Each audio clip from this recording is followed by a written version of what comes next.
but it stood proud. It stood loved. Sitting on the porch was Solomon Lewis, a retired Army Master Sergeant whose hands had once held rifles and now held pruning shears. His skin was deep brown, his face lined with years of hard living and harder loving. His fingers were thick, gnarled with arthritis, but still capable tending to the life he had rooted here. The garden wasn't just a hobby. It was a graveyard of memory and a cradle of hope. Every flower was a prayer for his late wife, Margaret. Every blade of grass, a whisper from his son. David lost too soon. He leaned back in his rocking chair listening to the distant sounds of a world that often forgot men like him.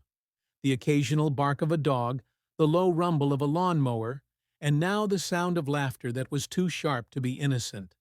Solomon squinted toward the street where a police cruiser idled its engine, humming. Out of it spilled 3 young officers, new transfers to the town of Springfield. Officers Jake Morris, Tyler Hess, and Shaw Draper. They swaggered as if the street was a playground, tossing a football between them, shouting jokes too coarse to catch fully from where Solomon sat. He recognized them. Everyone did. They had made themselves known quickly, pulling over black teenagers for looking suspicious, questioning old women for walking too slow, mocking the Mexican grocer's accent when they thought no one was listening. Solomon had greeted them once weeks ago, offering a nod of respect as they passed. Jake had smirked. Tyler had muttered something under his breath. Shaw had spit near Solomon's garden. He had said nothing. Not then. It started small. A trampled row of tulips, cigarette butts tossed in his yard, sneers when he was out pruning, thinly veiled insults wrapped in fake smiles. But the small allness grew as hate always does when left unchecked. Tonight, as the sun sank low and painted the sky in bruised purples and blood oranges, Solomon rose from his chair and gathered his tools. As he turned to step inside, a loud pop split. The air followed by the shattering of his mailbox. Pieces of metal clattered across the walkway, and laughter rolled from the cruiser.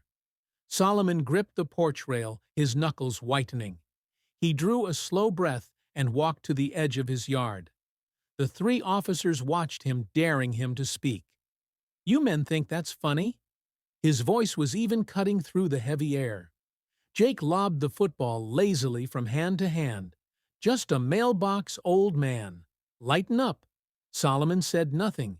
He gathered the twisted wreckage of his mailbox and carried it back to his porch. He would fix it. He fixed things. That's what men like him did. The next day, he found his fence tagged with crude words sprayed in red paint. "Black dog, go back to the jungle." The words sat there like open wounds. Neighbors averted their eyes as they walked past. No one said anything, not yet. Later that afternoon, a soft knock tapped against his porch rail. Solomon looked up to see a young girl standing shilly at the edge of the steps. She couldn't have been more than 10, clutching a cracked pot with a small violet plant. "Hello," she said, in a voice barely louder than the breeze. Solomon wiped his hands on his jeans. "Hello, young lady." She hesitated, glancing back over her shoulder toward the street where the police cruiser sat like a vulture. "My name's Emma, my brother."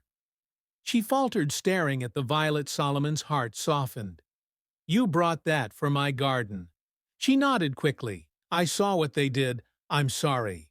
He smiled then, a real one that reached the deep creases of his face. "Then let's plant it together." They knelt side by side, pressing the violet into fresh earth. As they worked, Emma whispered, "Do you think flowers can still grow even when people step on them?" Solomon paused, meeting her wide, serious eyes. "Flowers are stubborn," he said, "just like people who refuse to be broken." Before they could finish, a booming voice ripped through the air. "Emma, get over here." Sergeant Walter Hess' father. To Tyler stomped toward them, red-faced and scowling. Behind him loomed Jake and Shaw, smirking like wolves.